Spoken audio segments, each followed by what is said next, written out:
97.97, exclusively with Bickles. Taste the difference.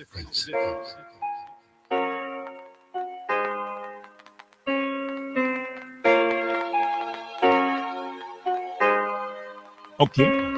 It has been the compliments of Bickles, GK Priority Insurances Unlimited. Where we at now? Well, we're at the point where somebody needs to run over to Bickles, get a smoothie, two beef, two porridge.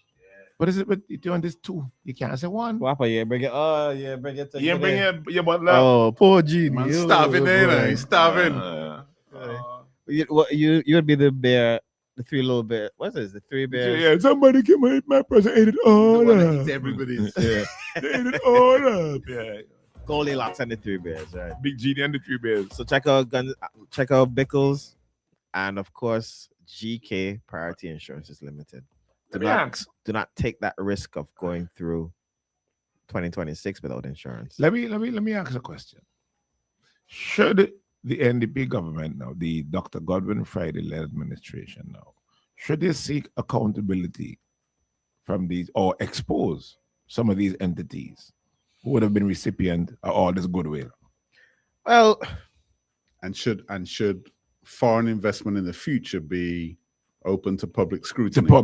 Who's getting what, for how long, and what exactly you're getting, and let them justify it. Yeah. I tend to agree. I think the parts at which they have to probably carefully traverse now is NDAs and whatnot, and what it would mean if they break it. But there is something to be had in having that transparency with the people.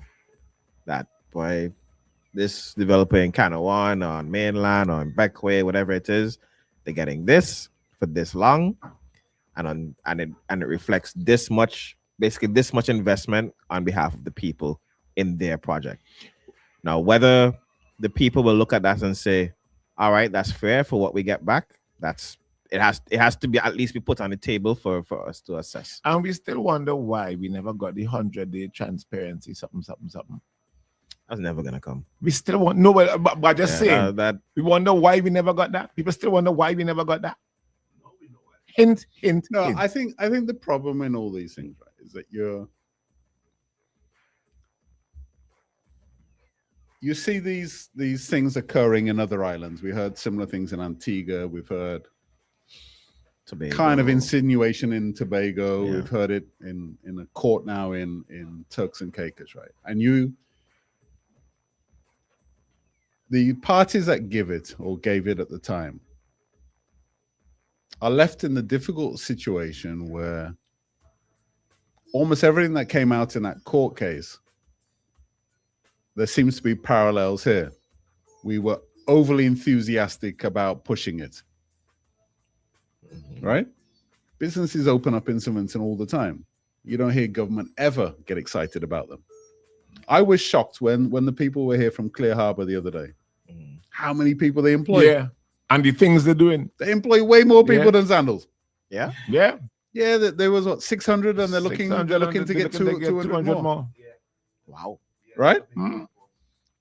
I never hear the government talk about that. I never hear them bending over backwards to accommodate them. Right? Yet we see it, we saw it, and we continue to see it right up to the minute they left office. How enthusiastically they touted Sandals and the next Sandals and the one after that. That was the game changer, right? We heard about a Marriott being in the planning stages for 2 years, only to hear at the stroke of a pen, Sandals are now taking that took that spot. You know what? Right? So you have all this enthusiasm for Sandals, right? A lot of the things that they're stating in the thing is very similar. You saw like parallels with what happened in Turks and Caicos. And yet we are somehow encouraged to believe that it was all above board. The brainwash is real. Right? Let me take some calls here. The brainwash is real, brothers. Morning. Even though they've had ample opportunity to explain some of the things. to show us some of the things, but they never did. They never felt it was necessary. The construction was all basically done by foreigners. I mean, never any explanation on that. Why weren't we training people? Why weren't we developing our own people? We get the answer here. Morning. But you know what's also upsetting about that thing, Luke? These companies get concessions, but they have the things in supermarkets selling at the same price as the competitors. So it's not even the same. Well, I don't suck any country. Let me give them a little blind and tell you thing I'm going to but also, Luke, we don't want that because then it kills the locals. Not just local that. businesses. Not just that, but we no, but hang on. We never actually heard whether that was the case or not. Whether rainforests were getting. Remember, right? Originally, rainforest was an exporter, Right. Mhm. right? So we heard they got duty-free concessions and tax concessions because they were an exporter, right? So Right. they weren't competing with Foods SVG and Massey Graves and and Graves. Careers and Massey, etc. Right? That was So, the man. so there was no conflict. But when we now see them that they're actually selling inside some, they're importing to sell, Mhm. right? It does. I never actually heard a minister come out and say no, they don't get concessions on the stuff that they import to sell Exactly. over. And another thing now, So I so hate we, to so have a name. no, but just to finish the point, so we've been left in the dark as to whether that is the case. So, are they getting a massive advantage over the other importers, Absolutely. or are they actually paying their taxes and duties like everybody and else? if they're getting the massive break, why? Why? Why? Morning. Morning. Good morning, guys. Morning. So, in the campaign, people were campaigning about accountability and we all have a suspicion that there's corruption going on Mhm. in some and the other. I think NDP really have to come out and hold someone accountable. They cannot be playing with it because now that corruption is highlighted, it should be dealt with. Because if the regular person wants to get caught up in fraud and corruption, they will have to go to jail first. All right. Yeah, Fair yeah. point. Okay.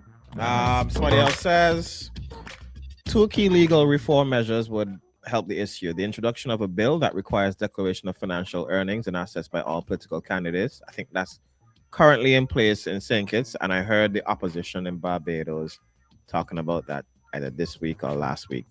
And the second one Remember that was promised to us in the first 100 days of the Yeah, but that of was the UOP. but that was just is, it. guys. Come on, man, can't take a joke. Come on. And then the second one is the introduction of the Freedom of Information Act, which would allow for, I guess, the public to see. But we used to have that, but that get shut down, no? I don't see any reason, right, why we shouldn't know exactly what the Sandals deal is. Nobody's ever explained to me the benefits to Vincentians. Right? I understand the benefits to Sandals, but I've never seen what the benefits to Vincentians are of not knowing the exact terms of the deal. Maybe it's better we don't know. Nah. Because your it would things save going- your belly hurting. Yeah. Diarrhea. No, but if we did, then it would force governments. I'm not just talking the past government, the future governments, to explain their rationale for doing it. Yeah. Right. So if you really think this is a benefit that they should get, justify it to us. If you're that confident. Somebody go and justify it here now. Morning. Hello. Hey, morning. I mean, if in the building, right, of standards, hardly any Vincentian was involved in building this stuff done, they have to import all the people from there. We also know there's nothing good in there for Vincentian because you weren't even allowed to build the place. Look, man. Look, the long and the short of the story is that St. Vincent and the Grenadines has been played. Questions is, should persons be held accountable, responsible? I think it'd be interesting, not just Sandals, but generally, because there are other resorts in Southern Grenadines that I believe have duty-free concessions. Right. It would be interesting to hear, like when you're adding all those concessions and whatever else we might have given, how much was that investment by the country into these private entities? Yeah. You know? Of that 600 and something million in duty-free concessions, how much of that was for individuals getting concessions on vehicles? How much was it for businesses? How much was it for, Yeah. give Get a us a breakdown. How many barrels? That might Barrels. Be, that might be another frightening thing again. Maybe, or you might see that the barrels was the biggest part. And then Yeah. people say, well, boy, Fair enough. fair enough. We benefited from it. Yeah. Yeah, there you go. But I could bet you it ain't that. Morning. Good morning, brothers. Morning. When I look back at duty-free concession, I look at ECGC. When the Milton Keynes government gave concession for the building of the flour mill, our government received 20% shares Of the in equity. that Yeah. company. Yeah. And that is how our concession should be. I agree with that. We, the people, should be benefiting from time to time. 20% share. When they did the rice mill, when they did everything, 20% share. Even today, the government owns 20% share in the duty building that ECGC owns today. Yeah. Because it started 40% Maple Leaf, 40% Weaver, and 20% government. Good point. Good point. I was there from the beginning to this present time. All right. So if we're giving you a concession in this, we're giving you a concession in that. Then we take it back In ownership. in some ownership. I What am- what is wrong with that? Yeah. If you want something from me, then and you don't want to pay for it, right? Then I should get some ownership in return, right? So equity works. So, yeah, You know, we are putting, but and this is where the corruption suspicion has to come, because that is so obvious, right? Why wouldn't you? I'm giving you something. If I'm giving you land, or if I'm giving you duty-free concessions, or if I'm giving you whatever I'm giving you, training, whatever, You don't want Right? to pay for it. you don't want to pay for it. Maybe you don't have the cash to pay for it right now, right? Then we want something in, and that way we would have a vested interest, right? In Sandals being, we could say it's ours.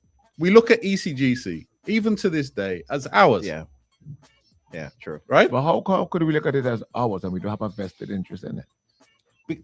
No, what I'm saying is that as the caller just said, Right. we take shares in it. We Right. take, I get we it, take right. 20% in it. Yeah. We take 30%, whatever it is, whatever our contribution is, we Right. take that back in Right. equity, Right. right? But the point I'm making is, if we could look at it as ours. And you go to the developer and you Right. say, look, if you don't want to do that, then cool, you pay for it. Right. But how can we look at it as ours? Well, we the people don't know what we getting out there. We don't, and this is how the corruption, as we saw in Turks and Caicos, occurred. Because essentially, I'm selling you something that belongs to the people for personal benefit. That's what happened in Turks and Caicos, right? So I'm selling the people's land, the government's land, Right.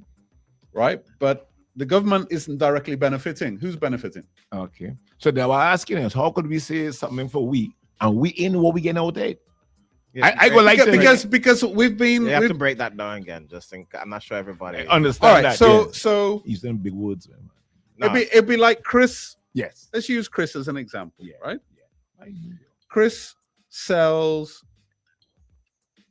goes to an advertiser and says, I'll give you 10 ads. Mhm. You pay me $500, Mhm. right? Chris pockets the money, but runs the ads, You never see it. right? Chris benefits, right? But the investors in the station don't get any return, Right. right? That sounds so familiar. Just like with government. So you get me. So you get elected to represent 110,000 people, 103,000 people, whatever it is, right? You sell some of the assets that those 103,000 people own, right? But the 103,000 people don't actually get any benefit. The person that did the actual negotiation gets the benefit, Right. right? And the person who. Yeah. So The, the investor. essentially they're selling something, they're getting benefit for something they don't own, and they didn't invest in and they didn't contribute. I've been down. I like that. I like Which that. is, which is why then you have to worry about when politicians tell you they have sweat equity in this. Yeah. No, you don't. You were doing a job. Right. You got paid to do You it. got paid to do your job. Yeah. You don't have any equity in this. I want to tell you though. You have no more equity than any other individual citizen. Why you chose that analogy to use? and why That's an is- interesting one. It's an interesting one. and why it It just came to mind. It just came to mind. Yeah. Came to mind. Yeah, okay, all right. Yeah. You know what I would like the Justice League to come and defend this now. The Fitzhuggins. Like, Boy, boy, I want to hear it. I want it. Look, listen. If it were that we were saying something where they could have challenged. No, but listen, right? You got to understand how these things work, right? So you have the political leader of a party, right?